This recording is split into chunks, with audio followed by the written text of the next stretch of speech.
Welcome in to another episode of Run the Damn Podcast. Rob Snyder alongside Craig Kolodny. And yes, we have a guest after Jack Loughran 4 or 5 weeks ago, and we were like, oh, we're going to have guests. We're up to guest number 2 now tonight. Should we do it? A good friend, Andy Santillo, good friend and Bills fan, Andy Santillo, joins Run the Damn Podcast. Good reveal, Craig. Good reveal. Santillo shuffle right there. Yeah. It's like the Collinsworth slide. Andy, first of all, how the hell are you? Good, very good. Pleased to be the second. I don't know if I'm the second invited guest, but the second accepted guest on this esteemed podcast. Nobody would ever turn us down, Andy. Yeah, everybody seriously. that we invite comes Well, I didn't on. know that. We bet 1,000 with invites turning into them joining us. Yeah, at least we're 2 for 2. But Yeah. Important to note, Andy, a very big Buffalo Bills fan. Yes, and that's Very where we're going to start, because the reason we were inviting Andy on in the first place was because the Patriots are on a bye week, obviously, this week, and the Eagles play tomorrow night. So Craig and I, our fandom took a backseat today, which is honestly, I don't know, kind of relaxing. Although my day was not relaxing, but in a football sense, it was relaxing. So we were going to have Andy come in and talk about next week's game. Turns out the Bills had the game of the day against the Bengals in the snow in a wild one, where Andy actually threatened that he was going to cancel being on the podcast because of the way the Bills were playing. Which, We had by Andy the way, booked for a while. Andy was booked for a solid 4 or 5 days. let me just say that we started a podcast the year that we thought the Patriots might still suck. And I've been talking about the Eagles' Harry High School offense for the last 6 weeks. So no cop out, with that one. But the Bills did win. Andy, what were your thoughts on watching the Bills go from almost their 5th loss to their 9th win now? 9th win. Yeah, well, what a game. I mean, I guess first and foremost, what a performance. They scored 3 touchdowns, in the final, I think, they scored them in the final 7 minutes, but I think it was in like a 4-minute stretch. Yep. To really, go from being down, and it was a lot of emotions. They fumbled into the end zone late when it looked like they were going to take the lead. Then You're thinking, how are they going to stop Burrow? They're trailing. The fact that they were able to come from behind and win that game, just wild. I mean, they're down. I think it's the second game where they've been down 10 or more points in the fourth quarter and won the game. I mean, they couldn't stop Burrow in the first half. I mean, I thought this was kind of how it had to play out for the Bills to win. I knew Burrow was going to move the football. The Bills defense typically, if you've seen a lot of their games, and I'm sure you guys have, in the first half, they typically give up more offense, right? You saw like the Falcons game earlier this year. They give up a whole ton of points, and then they kind of make adjustments, and they didn't really give up many points until the end when it just got kind of nutty. They had only given up, I think, 1 touchdown in the second half. So to come from behind like that, I mean, huge win. It's been a weird season for the Bills. I mean, you talk about that win against the Ravens in week 1. I mean, if you just look at the quarterbacks they've beaten, they've beaten Mahomes. Now they've beaten Burrow. They beat Lamar. And then they've lost to some guys who you would say Didn't beat Drake May. Didn't beat Michael Penix. They didn't, yeah. And they lost to some Johnny-come-latelys like Michael Penix and Davis Mills and Drake May. God, Davis Mills. Yeah, not to like immediately not to immediately get off the game, but my next question, and you kind of set me up for it there, was when you compare this year's Bills team to the last few years, how is this team different? And do you feel better about this year's team or worse about this year's team? I guess I would say probably, I don't know how you can say better. I mean, I think the weird thing, and I think this goes for football in general, is when teams are playing well, it looks easy, right? Like, you're just like, why don't they just do that every single play? Like, the Chiefs, when they're moving the ball, the Patriots back in the day with Brady, they just move the ball and just like guys are open and it's like, this is easy. And that's how it used to be for the Bills on offense. Now it's like they're throwing screens. They're, 8-minute drives to get down to the end zone. And the problem is you turn the ball over, the game's shortened. They said on the broadcast today, the Bengals are having their 6th drive at the start of the fourth quarter. I mean, it's really hard to have any room for error there when you're only having 6 or 7 drives Can't get off throughout the game. So the offense looks a lot different. So what's the why do you think they're struggling? Field. Why do you think they're struggling? Like like you watch Josh Allen, he's still making plays. Is it the fact that they don't have a wide receiver that can? Yeah, I was gonna say, did they deplete their receivers so much that it's actually still just there. Shakir's still there, who's made a ton of plays. The strange thing is, like, I think they, two things. I think they're a better team when they come out and establish the run with James Cook, and it's kind of weird because obviously Josh Allen's the reigning MVP, and you think like, okay, everything should run through him. But like, I think when they establish their offensive line and the running, the offense just opens up more, right? And then when they don't turn the ball over, I mean, I jotted down here in their 9 wins, they have 7 turnovers. So basically less than 1 a game. In their 4 losses, including to New England, they have 11 turnovers. So look at that you show turn the prep, ball over, Rob. you're going to lose games. And that's something they haven't done in the past, in the last few years. They haven't turned the ball over very much. So I think they're making things more difficult on themselves, but also, yeah, I mean, when you look at that receiving core, it's not talented, but Josh has made things work. I mean, obviously they had Diggs, but other than that, I mean, they had, Mac Hollins, and they had guys who, Gabe Davis, who's now back with the team. I mean, they had guys who, could just kind of fit in here and there and didn't necessarily demand the ball. I mean, I think the loss of Curtis Samuel hurts. I think they thought that they maybe could like kind of work their way through this, and then Kincaid was out for a few games. Like, you're already kind of like a house of cards, and then you take out a few of the bottom layers, and things kind of start to look like they're falling apart. What do you think about McDermott? Oh, sorry, go ahead. I want to know about McDermott. My exact question. He's yes. somebody Rob and I have discussed. I don't know if we've discussed on the pod, but he's somebody that without Josh Allen, he would be in my bottom 5 coaches. I feel like very frequently, and kind of maybe like Bill Belichick without Tom Brady. But I feel like they've wasted a lot of opportunities, and I feel like he is on very thin ice. I think if there's no AFC title game for Buffalo this year, he's out of here. Yeah, I mean, I don't know. I mean, maybe this is, again, I'm looking at this a lot differently being a Bills fan. Before McDermott came, there was no success, right? I mean, they had not been to the playoffs in 17 years.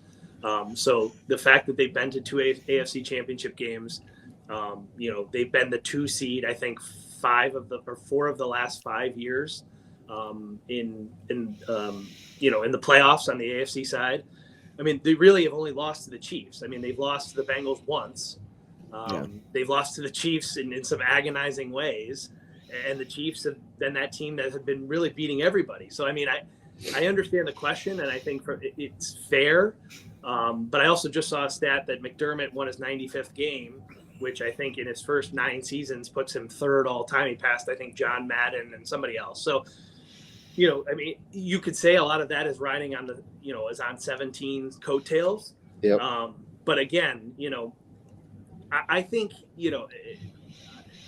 I guess I wouldn't be surprised necessarily if they made a move just because they've hit the wall so many times in that same position, but I think he's a good coach, and I think he's really made the most. I mean, if you look at the defense, they get piled on a lot about, how they can't stop the run and this, that, and the other thing. I mean, they've had injuries.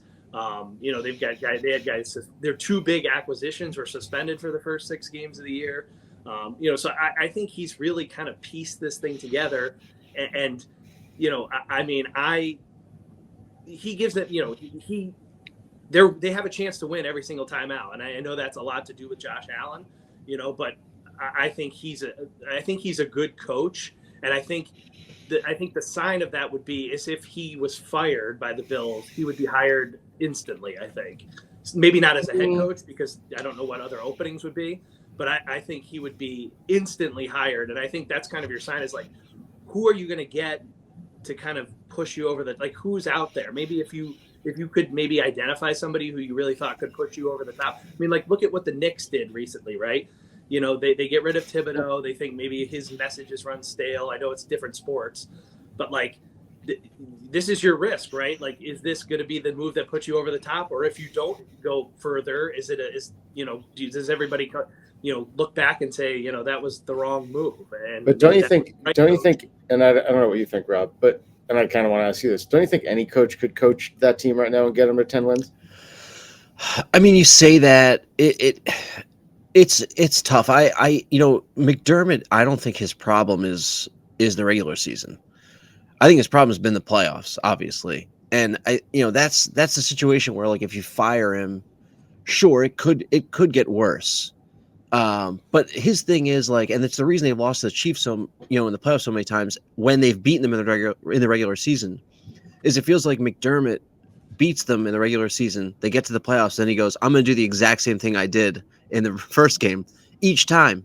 And each time the Chiefs have come out with a totally different game plan, and the Bills are in cover one, and it's like, what are you doing? I would say, I mean, if you're comparing McDermott and Reed, I mean, again, Reed is kind of the protege of McDermott, right?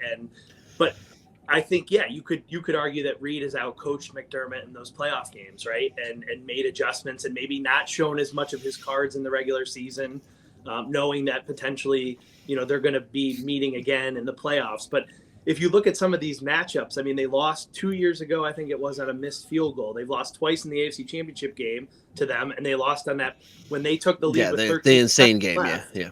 Which, like, 99.5% of the time you're going to win the game, when you take the lead late. So, I mean, again, I know from the outside that means, you didn't get it done, right? But, the Bills haven't ever won the Super Bowl. So, I mean, like, he's quickly climbing the ranks to where Marv Levy was, and it's I could understand the question, but I just think for Bills fans, I think maybe you don't realize what you have until it's gone, and they have not had this good of a coach in 2 or 3 decades. Yeah, I hate to break it to Andy, it's all about 17.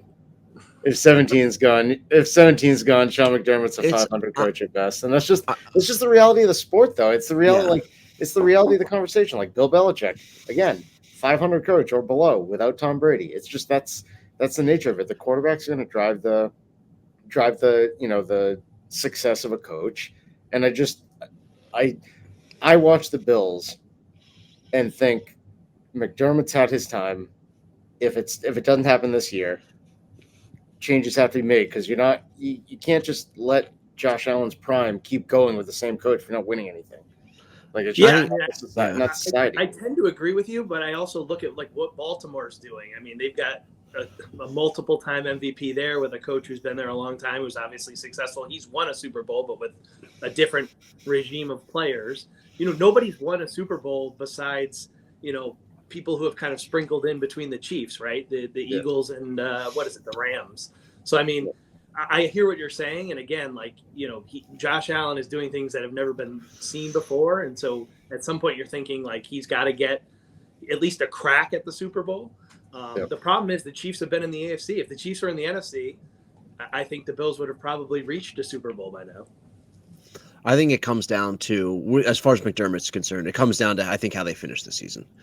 If they are one and done in the playoffs, I think they'll probably look at it as, like, we have to make a change. And I think if they win a game or two and they don't make it, but they've gone deep again, I think he holds on to his job. They will mutually part ways if they don't make the AFC title game. Well, it might depend on, which is weird, but it might depend on who they play in the playoffs, where they play in the playoffs, and what the result is, right? Oh, I didn't say it would be fair, but it's very possible that it happens that way. They could lose to it. They could lose in the first or second game, let's say, and depending on the opponent, that could change things, right? He could stay with a certain opponent. He could go if it's a different opponent. Speaking of where the Bills go in the playoffs and where they're going to be seated, a lot of that will go into next week's game. Their rematch of the Patriots. Patriots obviously won the first game.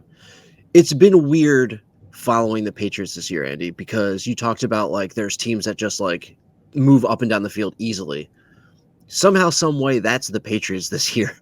Every game, it feels like every time they're on offense, it's like, oh, guys are wide open, and they just slice and dice their way down the field, and they've been blowing teams out, or they've been scoring easily. It's like, it's odd to watch because it's Stephon Diggs and Mac Hollins, as you know. And, their running game is fairly average, below average, but guys are still wide open all over the field. Their offensive line is kind of makeshift. It doesn't seem to matter. So look, your divisional hatred aside, when you watch the Patriots or have seen the Patriots play and go back to the first outing, how do you view them? And do you look at this as like the Bills are kind of the underdog now in a sense, in just, towards the end of this year in this division? Do they scare you? Do you still think it's like paper tigers? Like what are your view Yeah, of the so Patriots that's besides like disliking them in the division? yeah, sure. So there's a lot of questions there. I mean, I think if I think the line is already out. I think it's 1.5. Yeah, Patriots. Bills are favored by 1.5. Oh, I thought New England. Really? But No, Bills are favored. Either way, I mean, I think Which New England's a surprised bit ahead of schedule. I think both of you probably would agree New England's a bit ahead of schedule. Yeah, Bills 100%. last 1.5. Yeah. I mean, I think we've also seen this, right, with young quarterbacks, right? They take that leap. Look at Jaden Daniels, right? I know he's been injured this year. He got them to the NFC Championship game last year. Look at C.J. Stroud. Everybody thought he was, fit for Canton, and he's still a solid, I think, but certainly, not in the MVP. He's not going to Canton. Not unless he drives there. Yeah. So, he can visit anytime. I think Drake May obviously is playing real well. I think the Patriots are scheming things up. I don't think they're beating themselves. You could say that they're playing a soft schedule, which, obviously they have been, but they're still winning games, right? The NFL, it's hard to win games, and to string together 10 wins in a row. I don't care who you are. I mean, that gets your attention. Now, you asked a few different questions there. If this was the Browns and they were 11-2, like I would be fully confident that the Bills could go in and knock them off. Like same players wearing the Browns jerseys. Yeah. But as a Bills fan, I have so much scar tissue built up from playing the Patriots and losing to the Patriots and hearing about the Patriots beating the Bills and yada yada yada.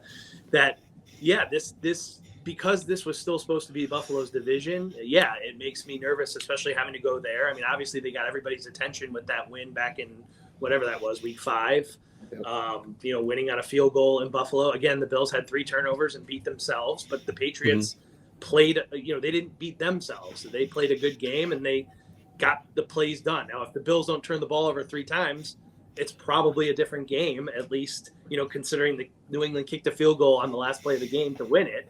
And I would argue the Bills probably gave them, I don't have it written down, but at least a few points with those turnovers with short fields and whatnot. If the game was in Buffalo, I'd feel a lot more confident. I mean, I still feel confident because, again, I think New England, hasn't. Here's the thing: I think New England hasn't laid an egg yet, right? They haven't had a game where they just combust, right? Week one was their egg. Well, right. Yeah, but that's everybody's. Yeah. Yeah. So I mean, I've still been waiting, and it's funny, watching them, and I haven't, haven't watched enough of their games. I've seen the ones in primetime, obviously. And I've seen the scores, obviously, because I'm trying to keep an eye on what they're doing. But they have not had that game where you're like, okay. And that's why usually teams don't win 10 games in a row in the NFL, right? I don't even know how many 10-game winning streaks Brady had. I mean, right. No, it's true. Yeah. And now the Broncos and Patriots both have 10-game winning streaks. Right. So, I mean, it's like, so both with second-year quarterbacks. Yeah, I certainly think the Bills can go in there and win the game, obviously. I mean, it's a division game. I mean, even if the records were not anywhere near each other, I would think the Bills would go in and give a fight. The fact that they're 2 games behind with this one game here, it makes me think that if they go out and play their best game and the Patriots play their best game, I think the Bills can come out and win. So scale 1 to 10, 1 being you're not concerned, 10 being you're highly concerned. How worried are you that the Patriots are probably going to win the AFC East for the next 7 or 8 years? Is that a level 1 concern or a level 10 concern? Well, I think because the Patriots have had this most recent, but besides the Chiefs one that we're kind of living in right now, the most recent, run. Yeah. And a lot of it came at the expense of the teams in their division, right? The Bills, the Dolphins, and the Jets. That does have me worried, right? Because we've seen it happen. So it's like once you see something with your eyes, you say that can happen again. Yep. It's the same reason why, as a Bills fan, people are pessimistic that they'll ever win the Super Bowl, right? And they've never seen it before, right? So I think the Patriots have certainly set themselves up to be, a force to be reckoned with over the next handful of years, barring some sort of weird, thing that happens or injury or, but, I think it should be a good back and forth here. I mean, again, going into the year, I think much like you guys mentioned, I thought it was the Bills division, at least obviously for another year. I still think, I know that I'm sure the odds, I don't know what the odds are, but they beat them. They're within a game. Anything can happen at that point, So, I'm still haven't written off the AFC East. I had, to a certain extent when they got, trounced by Miami or whatever. And I was like, okay, but, I still think they can win the division. Obviously, it starts with winning next Sunday first. I'm not ready to say that the division will be the Patriots division going forward, even if they win it this year. Just because I feel like when a quarterback and a team come out of nowhere, you have to see it for more than a year before you're ready to say that. I mean, you mentioned CJ Stroud, and that division's garbage, or it has been up until this year. But I'm not, I think Drake May is really good, and I think he's going to be really good. But until we see it, I think you have to see it for more than a year before you're ready to say that. Craig, I'm curious. And the schedule is the big wild card, right? In the NFL, yeah. If you finish first, you have a first place schedule, and that's first place a lot schedule more sucks. difficult. Yeah, but I'm glad you said that because I get so upset with the schedule conversation. The Patriots and the Bills have 14 of the same opponent. There's only 3 games that they don't play that are the same. And I understand that the Bills face I'm trying to think of what divisions, the Chiefs, because we're not facing the West. We face the Raiders. The Bills face the Chiefs. And you could do that with the other divisions as well. But it's only a few games. We also played the Raiders week 1 when if we played them in week 10, we'd beat them by 30 points. Well, some of that is circumstance too, right? I mean, the Bills just played the Bengals with Burrow. Right. Yeah. If Burrow played against the Patriots, does that game get changed? Does the result of that game get changed? Burrow should have played against the Patriots. He should have. Yeah, stupid. He should have. And maybe they win that game. You're right. So I agree it is I think that's more relevant than their schedule, they have the easiest schedule. It's so anybody facing the Colts in 2 weeks, is that a hard game or an easy game now that Riley Leonard I agree with you again, and that's why I give a lot of credit to New England, because to win 10 games in the NFL, I don't care if you're playing the same, the Titans 10 times in a row. Eventually, you're going to drop a game because that's just how things work. Right. Craig, how do you sucked the first 10 weeks of the season? Now they're unstoppable. So it's they are unstoppable. Rob's Dolphins. They are I had them in the playoffs to start the season. They could still make it. Craig, how do you feel about next Sunday's game from a Patriots fan perspective? I feel good. The only thing I really don't like is that they're coming off the bye. I'm glad that they had it for the rest, and they obviously had, along with a few other teams, had the longest stretch without having the bye week. But they're not really going to get a lot of guys back that were injured, so it doesn't really. Milton Williams isn't going to be back. He's somebody that obviously they need back a ton, especially against Cook. But look, I feel good about Will Campbell won't play either. Yeah. Yeah, Will Campbell won't play. So they're not really getting any. They're not getting any major impact players back. They might get a few fringe guys back, but I don't know. I feel good about it. I think it's going to be a good test for them. I think they haven't. This is a game that obviously, as Andy mentioned, the Pats played very well, sound football in the other game. And I agree that the Bills had some sloppy turnovers against the Patriots in that first matchup. But I think the other part is the Patriots, that was kind of at the beginning of when they started to form their identity and start to play better football. If they come out and play as physical as they did against the Giants in the Monday night game, the Pats are going to win. That physicality was unlike anything we've seen from the Patriots this year. Can they do it again? Who knows? But I just you never really know coming off the bye. I know everyone's like, oh, it's the bye, you're rested, you come back fresh. It's or you develop some bad habits, you read some stuff about yourself, you go on vacation, read you your come clippings. back. Yeah, some clippings. Well, you know what I mean though? I feel good about it. I'm surprised. Honestly, I'm surprised the Bills are 1.5 point favorites. I would have thought the Pats by 3. It may have flipped. Are you sure? Because it's definitely Bills. It's Bills plus 1.5. Yeah, and it was 1.5.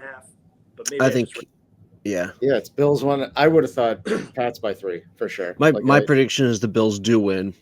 Really? And the take in New England is the Pats needed a loss. What? The spin in New England will be the Pats needed a loss. Like, Well, oh, listen, that's the loss. They needed a loss before the playoffs. That'll be the loss. I just feel fortunate that, since New England has already, ascended the mountaintop, that they're allowing Buffalo to come in and partake in this week, whatever, 15 matchup, and just giving them a shot, the plucky underdogs. It's a hat and t-shirt. Even though they're the favorite. Hat and t-shirt. That's true. God. They're going to be celebrating the AFC's title with a dub. But look, Allen's incredible. I think he's. I mean, I almost asked you guys if you think he threw himself back in the MVP conversation with today's game. But like, I mean, he's so good. He's so freaking good. I follow all the Buffalo media, and that certainly was the takeaway from that, was that he vaulted himself back into the MVP. And I mean, I think, MVP is kind of strange because it's most valuable player, but it's usually the most outstanding player. Right. Valuable usually is either subjective or not taken into account, because if you took, Drake May off the Patriots and replaced him with, I don't know. Yeah, I guess if you swapped quarterbacks, what would be the records? What's the valuable, component? Yep. They just give it to the best quarterback. Yep. Yeah. Which is Stafford right now, for the record. Which is Stafford's usually Lamar Jackson. Yeah. Not this year. All right. That's a lot of analysis. Let's move on. Let's open the pot up. Yep. Because with us if you're still with us. There's some stuff that happened on this Sunday. It's about to get weird. Let's start with the battle for the AFC North, because I think everybody thought, oh, it's the Ravens now. The Ravens are gonna win the division. And I kept saying they look like crap. The Ravens look like crap. They're not playing well.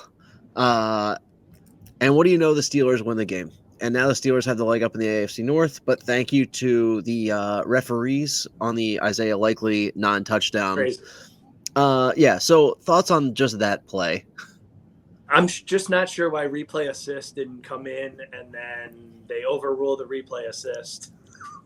No.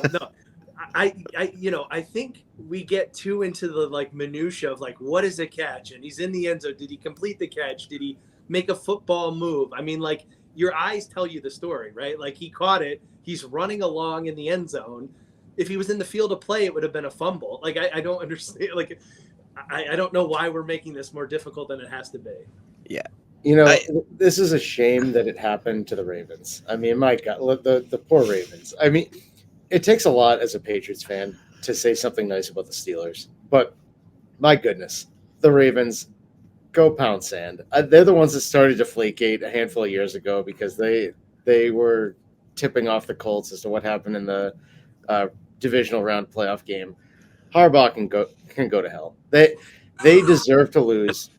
I can't believe I believed in the Ravens this year. They are a trash team.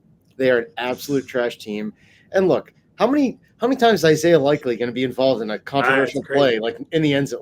Dude, just make the play and finish the play and then freaking celebrate. Well, I just love how it's he needs to make a football move. It's the football move in the end zone would be spiking the football. He doesn't have to go anywhere. What's the football? So they're he needed a third step in the end zone. It's what do you mean he needs a third step? Where does that? We need 3 feet down now. Yeah, I don't know. One knee equals to a better bunch. So 1 knee equals 2 feet, but 2 feet doesn't equal 3 feet. A catch. I don't know. The whole thing is stupid. But I'm kind of with Craig. I don't hate the Ravens as much as Craig does, but also sorry, you don't get away with playing garbage all season, and then because you have Lamar Jackson, we just assume that you're the better team. I couldn't stand the are you afraid of the Ravens? When they're 5-6. No. So I don't know. I will say, watching. I say this, but I'm going to be so furious when I have to watch a Steelers playoff game this year. Furious that they're wasting my time for 3 hours. How many times is Aaron Rodgers going to go? Who's receiver? Yeah. Well, you're saying that about the Ravens, but during the Bills-Bengals broadcast, I can't tell you how many times they were well, the Bengals can still. They've got a clear path. Yeah, mathematically. Oh my God, I agree. A team that's won a third of their games, and they're well, if they just win out, it's well, they've only won 4 times in 12 games. What makes you think they're going to win 5 in a row? Yeah. I know. And the funny thing is, I actually really like Joe Burrow. I think Joe Burrow's great at quarterback. He is. But people treat it he might be more beloved than Mahomes. Like whenever Joe Burrow came back, it's like, here comes Joe Burrow. Like when he threw the pick six, I'm like, you know what? Good.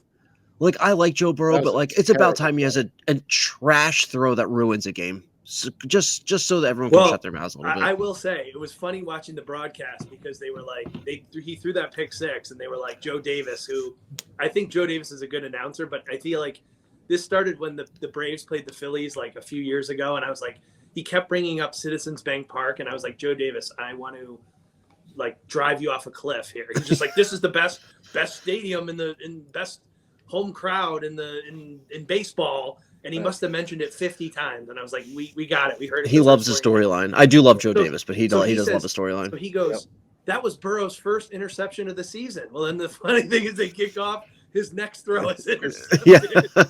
They're like, that's and Andy, they were also like, well, you know, here comes Joe Cool. You know, he's not going to get rattled by an interception. And like, look, the ball was tipped, like whatever, it happens. But it's just like, it's like, well, you know, let's see what he does. Let's see if he gets the Bengals, leads them down to touchdown drive. And it's like, oh, he's intercepted. Lightning strikes twice. Unbelievable. Oh, yeah. Joe Davis loves saying lightning strikes. Any sport. Call, though, on the first pick, or on the pick six, he's like, and Benford intercepts it, and he's gone. And when he gets in the end zone, he just goes, "What just happened?" I do like Joe Davis. By the way, my AFC North take that I wanted to share with you earlier, Craig, that I saved for this is, yes, please. If the Houston Texans make the postseason, which I believe they will, I think the AFC North winner should take over the Houston Texans Memorial Saturday 4:30 spot. Okay. That should no longer be at the Texans matchup. You think they graduated? Steelers or Ravens, whichever you garbage teams wins the AFC Saturday, North, 4:30 Saturday. And I know they won't do it because Pittsburgh's a good football city and Baltimore's a good football city, blah, blah, blah, blah, blah. Well, especially if they're playing, throw the Texans that's like there. a 4-5 game and they're playing the Bills, or they're definitely not won't. Yeah. No, but it should be. I don't want the Steelers near my television on Sunday. Jaguars, Rob. Texans, Jags, 4:30 Saturday. Book it. Do you realize the Texans have played 4:30 Saturday every time they made the postseason? If that's a Jags home game, they just might move it to London to play. It's like the NCAA tournament. They expanded and they're out before the tournament even begins. Like they're like in Houston. Yeah, it's like a play-in. Pack your bags. You're headed to Dayton. That is, as we are three people who have rooted for teams that have made the postseason fairly regularly during our prime sports watching years. Yeah. I will say, I never want my team playing on Saturday, ever during the postseason. I just don't. If you lose, don't ruin the rest of the weekend for me. Just don't. Well, Sunday, what about Monday night now? Ugh. So that's too late. I just don't. I don't know. Yeah. I want the Sunday. I actually want the Sunday 1 or the Sunday primetime slot. Those are my two favorite slots. Yeah. So I don't want a Saturday game. Don't ruin Sunday for me. Moving on in the AFC, the Colts, who are already just on their way down with a brutal schedule down the stretch. They lose Daniel Jones to an Achilles probably tear. I think they just said Achilles injury right now, but he's clearly done. Anthony Richardson is still on IR. If you knew that before the podcast, I'd say you're lying. I just assumed it would be Anthony Richardson. But it's Riley Leonard. They stink. Are you guys now on team the Colts are not making the postseason? I mean, I don't have their schedule in front of me, but I don't know how you could be on. They're a sinking ship here. You don't need the schedule to know. You don't need the schedule to know that they're done. They're absolutely cooked. Not only is it Riley Leonard, Andy, but they've now lost 3 in a row. They go to Seattle, then they have San Francisco, Jacksonville, and then at Houston. They've got a better chance of Peyton Manning suited up for them than having Riley Leonard or whoever else is going to play quarterback. Can Jonathan Taylor throw the rock? Yeah. Oh my God, it's going to be bad. I feel kind of bad for the Colts, but they're kind of cooked. I have a rant about this game that has nothing to do with the actual game. What's that? But this is a trend that, it started a long time ago, but I don't know why it has bugged me more and more recently. On my Twitter feed, all the time, someone gets injured. Dr. Chung is like, Well, that looks like a grade 2 patella tendon ACL, but if he had just planted his foot a little differently, he would have been avoided significant injury. Enough with the doctors. Just treat the people that you need to treat. Don't worry about the athletes. Just let us watch the sports and figure it out ourselves. I don't need the medical. I don't need every MRI result of every sports injury that ever happened. I'm good. It's the announcement that I'm a doctor, because there's no other occupation in the world where you do the job 20 40 to 60 hours a week, and then on the weekend you pretend to do your job on Twitter. It's basically just like, guys, I'm a doctor. I went to med school. I haven't seen this person. They're thousands of miles away, and I'm seeing the exact replay that you are, but I'm going to diagnose it right here on Twitter. Yep. Well, they would never diagnose it that quick, even in their own office, even if they saw the patient and then they came into their office. So why are they doing it on social media? Oh, God.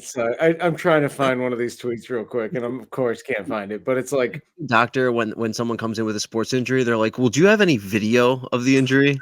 Do someone filming it? Because then I could really diagnose it right away. I wouldn't even need to touch you. God, I can't. I don't know if you guys feel it. It's too much. Let me watch the sports. Let me get my sports analysis that I want on Twitter. I don't need the Twitter doctors. We can just save it. I can wait till Monday when the news comes out, or Sunday night. I'm good. All right.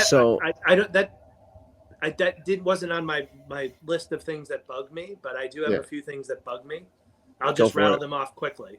Yeah. All right. It's going to be the replay challenge system, the whole thing. But it's like, if we're replaying and you're challenging it, or they're looking at the video for what seems like hours, it's not clear and obvious to change, right? You're breaking it down frame by frame, like you're in PPEX or something. Like it's you don't need to PPEX shout out. So can I respond to that real fast, Andy? Because I had a developing take this week because I was watching hockey. Yeah, that's right, boron skates. What? I was watching hockey, and I realized that there's one rule in hockey that sport has unbelievably awesome, nailed it, that every other sport needs to adopt, which is, if you challenge a call and get it wrong, you should be penalized for it.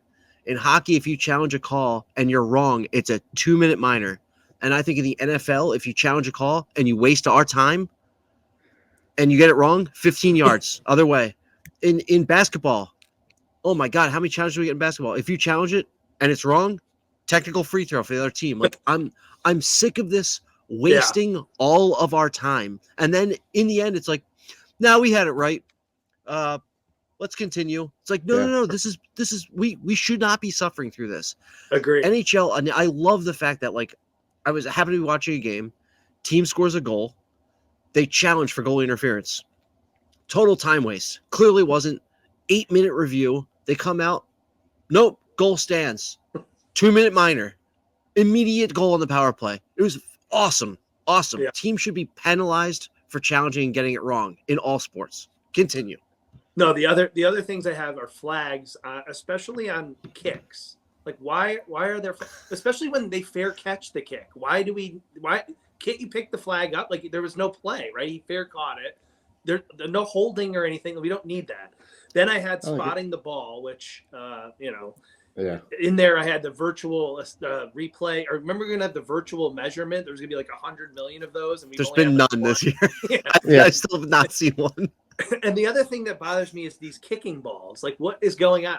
Between the kickoff new rule, teams only need 20 yards to get in field goal range. It's a Rob's pick on that 70-yard field goals. It's ridiculous. I'm almost upset with Andy. He's clearly hasn't listened to every minute of these podcasts. He's a guest and he's missed the kicking ball rant. But it's a big moment. Andy's on the first episode where we ever mentioned hockey, so that's impressive. That's welcome, true. Yeah, Andy. We're doing a segment next. Yeah, golf next week.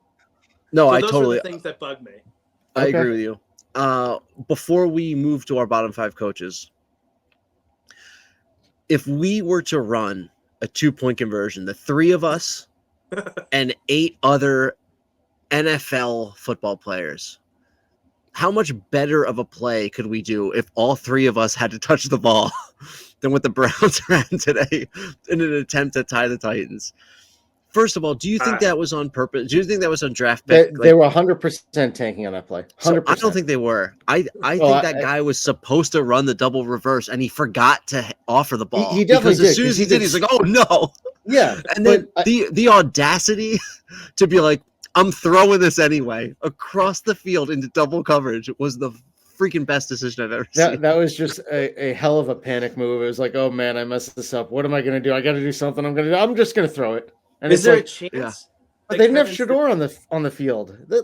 Is there a chance though that Kevin Stefanski said, "You wanted me to have Deshaun Watson, you wanted me to have Shador Sanders on this 2-point. I'm not putting any of them on the field. I'm putting you." It's possible. It's possible that they're like, screw it. Like, let's just run the most ridiculous thing we have. But they clearly screwed it up so bad. And like, that's one of those things where like, if someone was like, how come everyone always makes fun of the Browns? I'd be like, just watch this play. Yeah. Like, this is the Browns in a nutshell. This is their franchise. Yep. That was gross. By the way, the Titans, like, they're the team that scores 31 points on the Browns. Right. Their defense has been awesome all year. We talked last week, Rob, about betting the under in that game. And I think both teams hit the over themselves. They slammed. Well, I think the over-under was 33. What was the final? 31-29? 31-29. Yeah. It was like, what the hell? Unbelievable. I don't know why the Titans. I don't know how much of the figured out country the Browns. saw that game, though. I don't think there wasn't a big audience for that one. No. All right. Bottom 5 coaches. Andy, do you want to, as our guest, do you want to kick us off first with your bottom 5? Are we just going 5 to 1 here? Oh, yeah. Oh, yeah. We go 5 to 1. Yeah, you do your list and then we'll do I didn't ours. know if we alternated. No. Run through your 1. list. Yeah. Okay. Yeah. So mine are in order, sort of, although I didn't have a. It's not a Chris Berman top 5. Don't do a Chris Berman top 5. I only had 4, so I slid the last one into the number 2 spot. So they may be recalibrated depending on what you guys think. Number 5 is Pete Carroll. I mean, what are we doing? I mean, first of all, much the explanation every week. We didn't bring it up during the show, but they're down 10 points. They throw a long pass. There's a delay of game, which is like an iffy delay of game. Yeah. They get more yardage. They're down 10 points with like 2 seconds left. They kick a field goal to cover. Like, what are we doing here? What are we doing? Like, clearly you're kicking the field goal to get to a 7. It was 8.5. Like, what are you doing? I don't know. Whatever. You're 2-11, Pete Carroll. I don't know. My number 4 is Dan Quinn. I mean, I know there's been injuries, but you're in the NFC Championship game, and now you're 3-10. I mean, that's the bottom line. Yeah, quite a free fall. Number 3 is Jonathan Gannon. I mean, you're 15-31, and I don't have much more to say about him. So I'll just say, since the stupid Hail Murray play, which was back in 2020, the Cardinals record, and I wrote it down, and he wasn't the coach; it was Cliff Kingsbury. Yeah. The Cardinals record, they went to 6-3 with that Hail Murray over the Bills, right? Yeah. 32-56 since that play. The Bills record since that play, they dropped to 7-3 in that game. Their record is 65-24. So take that, Cardinals. Yeah. My number 2 coach, who I just slid in late, is Raheem Morris. I mean, they're 4-9. Like, I saw them play the Bills, and they had a lot of talent. I know there's been some injuries again, but they have talent. They have a good running back. They have good receivers. They have a good tight end, serviceable to good tight end. Why are you 4-9 in a division that, could be there for the taking if you could just, I don't know, put things together. Yep. And then my number 1 coach, since we were just talking about him, is Kevin Stefanski. I mean, he's coach of the year 2 years ago. He was the coach of the year. I think he's a good coach, but I mean, they've kind of set him up to fail, but he's the one failing the test. Yeah. All right. Rob, you going next to me? Sure. I'll go next. Go for it. My number 5 is actually Kevin Stefanski. Again, like, 2-time coach of the year, and now it looks like he just doesn't care. And I feel like the bar for a head coach is like care, and then anything else. So that's a problem. 4, I have Raheem Morris. I just looked it up. His name is Raheem Amin Morris. It's like Hakeem the Dream. I'm sorry, like, how many years of the Falcons do we have to be like told that they're going to win the AFC South that year? And it's usually that they're like 6-7, and then they finish 8-9. They're 4-9. Like this is the worst Falcon season we've seen recently, and they always suck. They have one more win than the Saints. Yeah. 3, just like Andy, I have Jonathan Gannon. Again, like another team. Now the Cardinals playing a tough division, but every year it's like, watch out for the Cardinals. They're going to be feisty. And I'm like, yeah, the Cardinals, they're going to be feisty. Nope. Every year they stink. And I think Jonathan Gannon is one of those guys that just like talks like he's a leader, but I don't think he knows anything about football. 2 is Pete Carroll, who he's just so bad. And the thing with Pete Carroll is he's really just at the wrong franchise. He should be the Commanders head coach because like he reminds me so much of Joe Gibbs and Steve. Remember when they hired Steve Spurrier? The ball coach. Yeah, like what? He's just like it. I've never seen a sport pass someone by in just 1 year off. Pete Carroll looks like he coached 30 years ago, took 30 years off, and then they brought him out of the broadcast booth. They're freaking terrible. It's a joke. I know week ones. I throw week 1 out all the time. And number 1 is Dan Quinn. Yeah. I called this before the season. Yeah, everybody saw it coming, or they should have seen it coming. National media doesn't like to bury teams that they think are fun, so they didn't do it. But like, you knew the Commanders' downfall was coming. I don't care that their quarterback got injured. That team, they were such a fake good team last year, and I'm just glad I don't, turn the hat around. I'm sick of you. Yeah. Okay. A lot of familiar names. I am going to bring a new name to the list. And it will not be surprised if you were listening about 20 minutes ago. I'm looking at you, John Harbaugh. I'm looking at you. Love it. I almost put him on mine. John Harbaugh. Let me give you some numbers. They're 3-5 at home this year. So you say, okay, Lamar was hurt. They didn't have Lamar. Lamar only missed 3 games. They're 5-5 with Lamar. Okay, they're 1-2 without him. Last week kind of got lost in the shuffle because it was Thanksgiving. They lost by 18 at home to Cincinnati. When you said I'm going to give you some numbers on John Harbaugh, I literally would have just given you last week's score. That'd been like those are the numbers. They lost by 18. Okay. Yeah. And here's the last one. Here's the last number. They are 1-6 against teams that are 500 or better. They've beaten garbage teams. Their only win against the team with a winning record is the Bears. It's the only team that they've beaten that's 500 or with a winning record. And that is a 500 team. And masquerading as a 9-4 team. Lamar's healthy. Like he's missed 3 games, and you won one of them. Yeah, be better than 5-5. I would not be surprised if whoever doesn't win that division, that Tomlin or Harbaugh, one of them's gone. I know there were reports this morning that they might have multiple coach firings in that division. Yeah, and believe it or not, I should have said this. Zach Taylor, Zachary Taylor did not make my list this week, but he's definitely. What about James K. Polk? Did he make your list? He did. Harry Truman, Todd Bowles also on the outside looking in. Number 4, Raheem Morris. Rob knows I've been on this guy. Anybody that's been listening, some quick facts about Raheem. Raheem the Dream. They have 1 win since week 6. It was against the Saints. He's 33-56 as a head coach. Yeah. His last winning season as a head coach was 2010. And they lost 30-9 today. I never would have known that he had a winning season. Yeah, 2010. Number 3. That was like number 3. I think unanimously we all had Jonathan Gannon number 3. And I will just move along because you've already said clearly the third worst coach in the league. Number 2, Dan Quinn for me. They lost 31-0 to JJ McCarthy. And also, and I know this is not just his decision. Just why are you playing Jaden Daniels? And I know you're playing Jaden Daniels because you're trying to keep your job, but Dan Quinn's going to be gone too. Like this is just, I think this is how this stuff works. Like you can't have that big of a fall off. And Mariota's played decently for them, but the Commanders' defense has been terrible.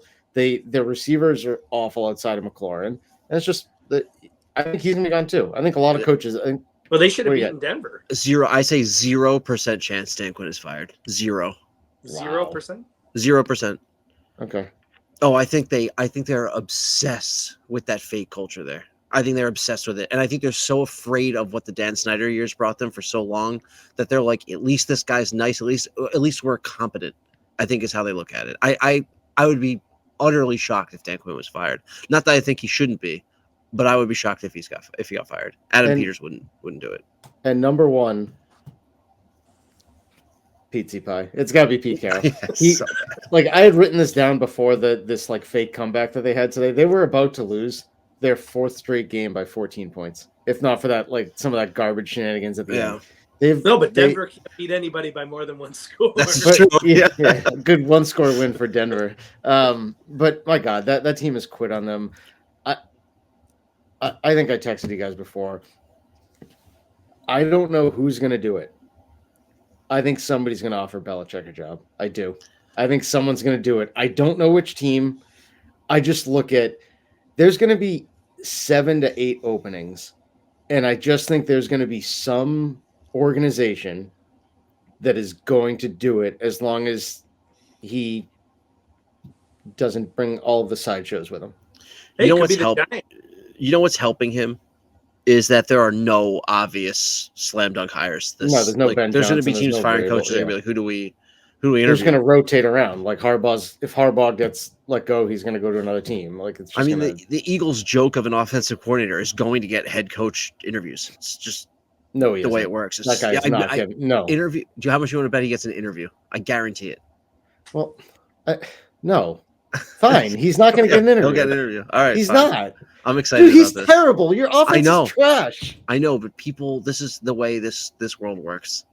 It's annoying. Andy's offensive coordinator is going to get head coaching interviews, not yours. I know, but I'm just telling you, Josh it'll McDaniels happen. is going to get a coaching It'll interview, happen. and he's failed like 10 times the head coach. It's true. All right. So before we go, Andy, we were talking before the show about Cortica tickets, Ithaca Cortland Division III rivalry. Every other year now they have it at a big venue. You were at the MetLife game, right? Yes. So we were both at the MetLife game. We were both at the Yankee Stadium game. 2026, it will be back at Yankee Stadium. By the way, good bar setup across from Yankee Stadium. That was an enjoyable little spot underneath the train tracks there. Yes. Some weird things are dripping on you, but you just kind of ignore it. Embrace it. Yeah. Do you have from our days at Ithaca, do you have a favorite memory involving sports in some way or another? Well, I was trying to think when we brought that up. I think one of the things, well, two things quickly. One, the Snow Bowl at RPI where Oh yes. That was a Final Four game, right? it was to go to the national quarterfinals. It was like a Oh, okay. All right. Yeah, the winner was going to go to Minnesota to take on St. John's, and like 2 feet of snow fell. It was 2003. 2 feet of snow fell like during the game. Like basically, guys were like running, like, but they were like their knees were like up to their chest because they were like running through snow piles. That game was crazy. It was like a blizzard basically. And RPI ended up winning that game. It was real close, but that was wild. And then speaking of Cortland and Ithaca, there happened to be a baseball game where Oh, that's right. they remember had this. there was like a little dribbler back to the pitcher. They threw it to first, and someone like came through the first baseman. And all of the Ithaca, well, I shouldn't say all, but there was a few Ithaca football players and former football players who just hopped the fence, and everyone just ran on the field. And our friend Ed Cohen happened to be. That was the one game in college he actually had a camera at, and he was videoing it. That's right. Like I got the film. Like the one game that he had a camera for. Did he stretch before he recorded the game? Yes, I probably. I Oh, think he got man. it. Malice at the Palace. Yes, yeah. Yes. Those are So two crazy ones. that I Yeah, do right. I do remember both. I remember both of those very vividly, actually. I mean, I wasn't at the RPI game, but I very much remember it because that was the furthest I think football team's gone in a In a while. long time. Yeah. I think it was the year after that. They were the last team in. They played Mount Union in the first round, and Pierre Garçon was the Mount Union wide receiver. So Pretty good. they got annihilated, obviously. Craig and I, senior year, I was sports anchoring and reporting, and It was so good. Craig was doing the camera work, and we went to an Ithaca soccer playoff game to cover the game. And in a shocking development, because this is just Ithaca sports, this is not a shot at the soccer team, this is a shot at Ithaca sports in general. Home playoff game, and they lose. It's like that's like the story of Is it Ithaca Upper sports. Terrace Field? Is that the name Upper of the Terrace stadium? Field, yes. If anybody wants to know, they don't play at a soccer stadium. They play just in a grassy area by the Yeah, woods. it's like a high school field. There's bleachers and a camera well, and that's it. So, and this is like the first and only soccer game I attended as an Ithaca College student because I wasn't on the soccer team and my child wasn't on the soccer team. So what am I doing You have at a soccer child in games? college? So we go and the game ends, they lose in a shootout. And we go onto the field to do a post-game interview. And there's this guy in an Ithaca soccer jacket walking towards us. So good. And Craig is rolling, and I got the microphone. And this wasn't my first official question, but the first thing I say to him was, "Are you the coach?" And he just stares me down and goes, "Why don't you do a little bit of research first?" And I'm like, "Dude, is your picture even on the website? Like,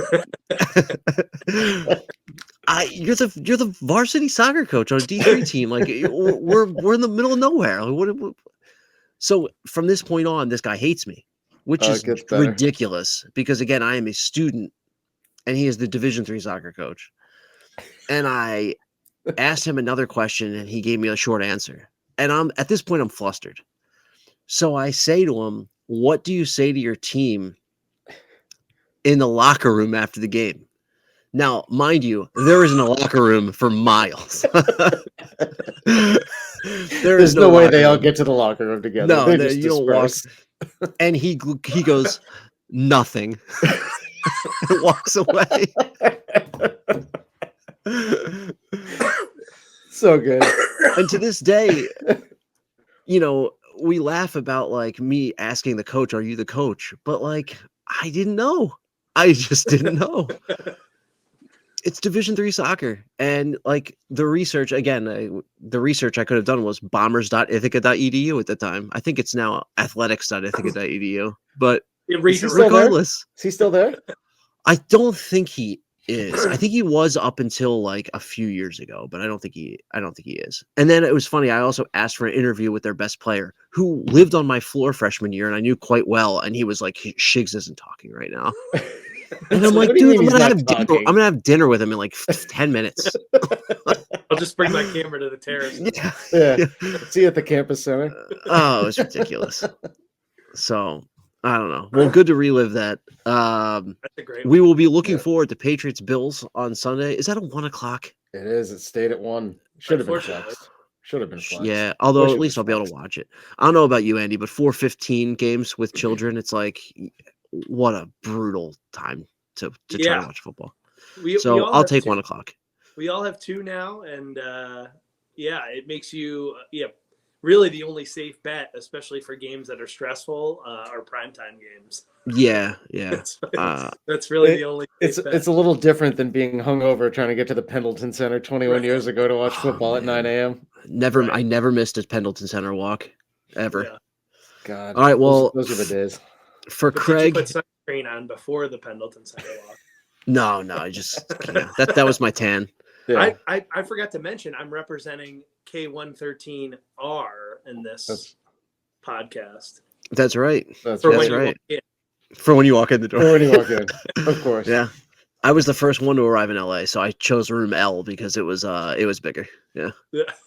Proud of you for that, Rob. Yeah, thank you. Yeah. I probably should have just driven cross country with you guys. All right, well, for being kidnapped, need help. Yeah. We'll get to that another day. We'll have to have Sil on. Yeah.